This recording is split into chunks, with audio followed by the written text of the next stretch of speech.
A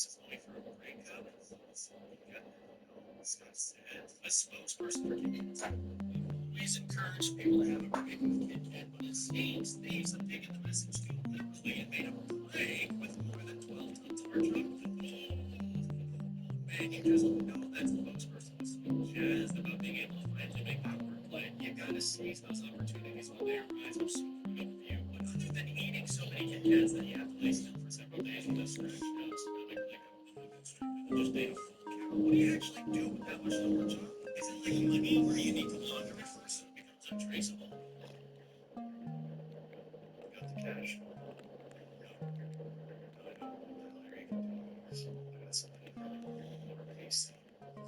I think about that. It's cleaner. It's a it's a pure professional snatch like a transaction. You know, it's from years from the chocolate. Chocolate sauce.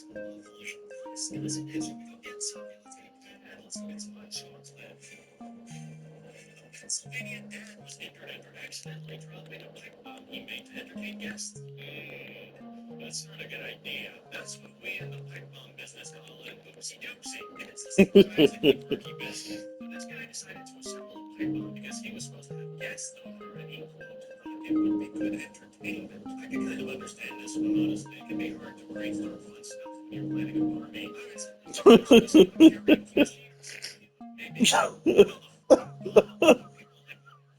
This guy says I was sick.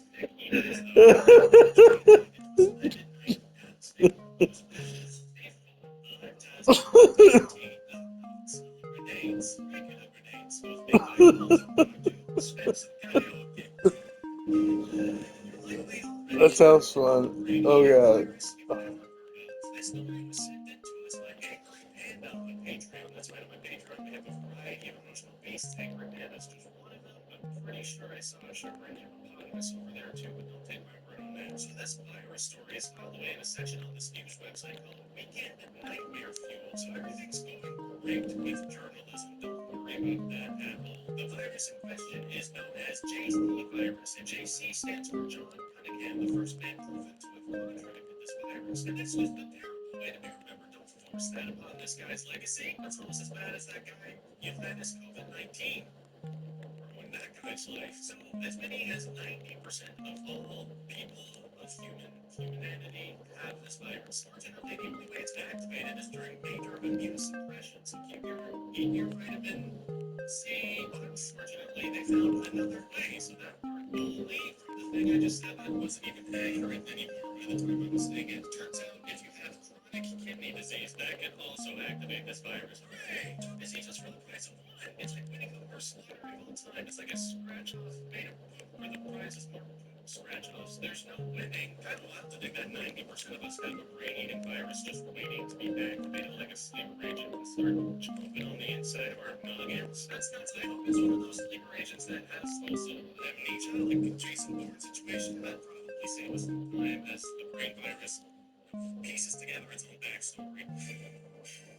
Ugandan Army General demands $1 billion and wife from Turkey move over Tinder, step aside, Bumble, and shop Hinge. The new big craze in dating is threateningly demanding a partner from a foreign nation. Now, reading that headline that says this guy demands a wife from Turkey, you might think, hey, maybe this guy's wife was being detained in Turkey and he wants her back. It's a little bit heroic if you think about it, but no, that's not what he wanted. He literally tweeted this on ElonMusk.com. On top of the 1 billion from Turkey, I want the most beautiful woman in that country for a wife. Okay? By whose standards? So you maybe have a description of what your type is, or you asking them to organize the beauty pageant. So it's very it's $1 billion because he's sure that they're occupying Somalia for a long time, and he thinks that Turkey's been benefiting from it. And the beautiful wife thing was headed in by the Ugandan Army General's mom, who thinks he's focusing too much on his career and his time he's settled down with a nice lady. I'm still messing with my big international projects. I don't want to get married right now. I'm up for that big promotion, you know that. And then they fall in love in a coffee shop. He meets her at a holiday thing, and then she makes him realize that he's spending too much time on worky stuff. Yeah. And he learns some Turkish traditions, and she learns some Ugandan ones. It's just a real good, feel-good movie. Alright, the baseball statue was unveiled in Seattle. Kind of a boring headline, nothing weird about that. Let's see this baseball statue get unveiled. And okay, the back rope statue just snapped. Okay, this is not sports. Well, let's do an instant replay on that. Right, okay, it looks like the leg it broke the bat as it was being dragged over the statue. What is that statue made of? Pool noodles? Regular noodles? God, I feel bad for the noodle statue here. Such a big moment to have your back go limp like that. That usually never happens.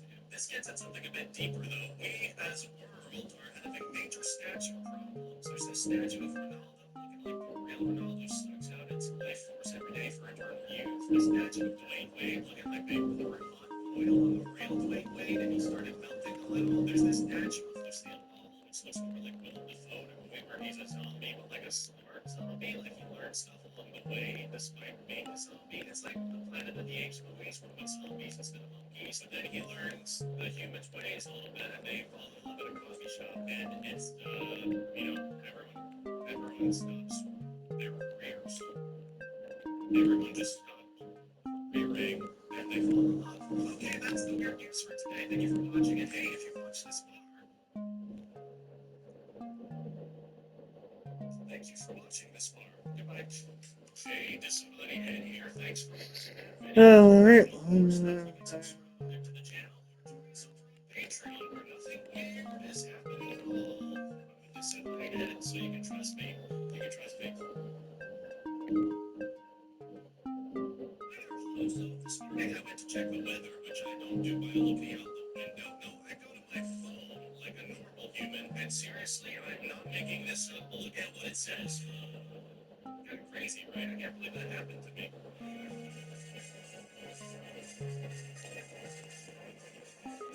Let's come back with another episode of the show in which I cover news stories that will not give you a panic attack. They are few and far between out there, but I found more. You know what? Kind of like to think they found me.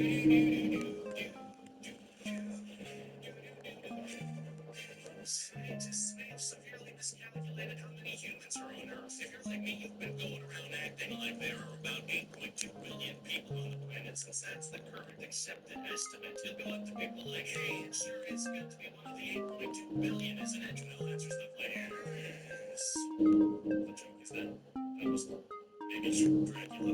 Anyway, according to a new study, there may be way more people on Earth since people living in rural areas might be getting undercounted by as much as 53 to 84%. That is a huge difference. If someone was about to give me 8.2 jelly beans, but they should have been giving me more because they miscounted the rural jelly beans. Murderers will miscount my jelly beans. I will gladly go to prison. You think I'm scared of prison? Because I can't wait. Counting to 8 is insane. Imagine how many times they must have been interrupted.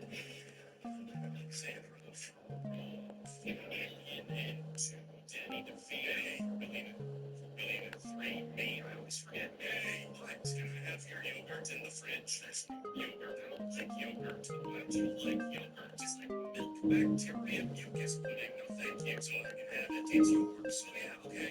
Thanks.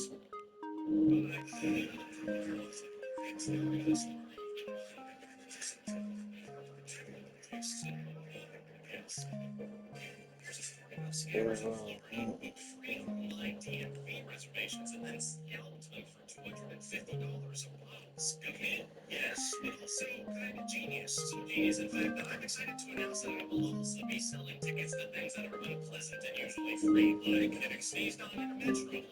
$25. Skeleton with your board of $845. And a grossing happy birthday to you while you can just sit there. $90. That one's on special. In the article, it says that Miami-Dade County Commissioner introduced legislation to make selling DMV appointments illegal with a potential fine of $500. As if to say, you think you can buy your way out of an awful time at the DMV? That's illegal. We will making stuff for it. I don't think $500 is enough of a fine to dissuade people, though. All you have to do is sell 2 DMV appointments and you're in the green again. Or take it a limited time. Stop. Yeah, turning into someone you vaguely know and forgetting their name, sitting through your boss explaining the need, waiting in line and realizing it's the wrong line, and saying what twice. nice, but still not understanding what the person said. Right now, and you will be placed on hold. No one's on the house. There's another news story I found where a library book was returned to the University of British Columbia, so, that's pretty cool. Alright, there's more. The book was returned after 64 years with a check for $70. And I say to that, yeah, nice try, jackass. You don't just get to have a book for longer than Paul Giamatti has been alive, cut a check and say things are square. There's a certain point on the timeline of not returning a book that you've just stolen the book. I'm no expert, but I'm almost positive that point is within the first 64 years. So he wrote a little check to apologize on the streets. We call that a bribe. And today's the charges, Judge. What? To make matters worse, the book in question was a 1931 edition of Horace Hepworth's book, Camping and Woodcraft Handbook for Vacation Campers and for Travelers in the Wilderness. How many people over the decades went vacation camping without knowing how to properly craft wood while traveling in the wilderness? How many people died out there in the woods because they weren't equipped with that Horace Hepworth wisdom, you jerk? You disgust me, and I expect a check in the mail made out to me since I'm the one who's angriest about this. The man coming through airport security was found with a live turtle in his hands. The article says that the turtle was detected Yeah. through a body scanner along with those, which obviously makes sense because the scanner was sent to turtle. That's why going through airport security takes so long. They make you go through over and over for every reptile. They will take your shoes off, bags in the trays, bearded dragons out of the pockets. So this guy was carrying a red ear spider turtle in his pants in the groin area, which is a bright thing. I'm watching this video while I'm playing. I don't know if you can hear it, but I was I thought I had muted the microphone. Anyway, I'm muting the microphone now. So bye everybody.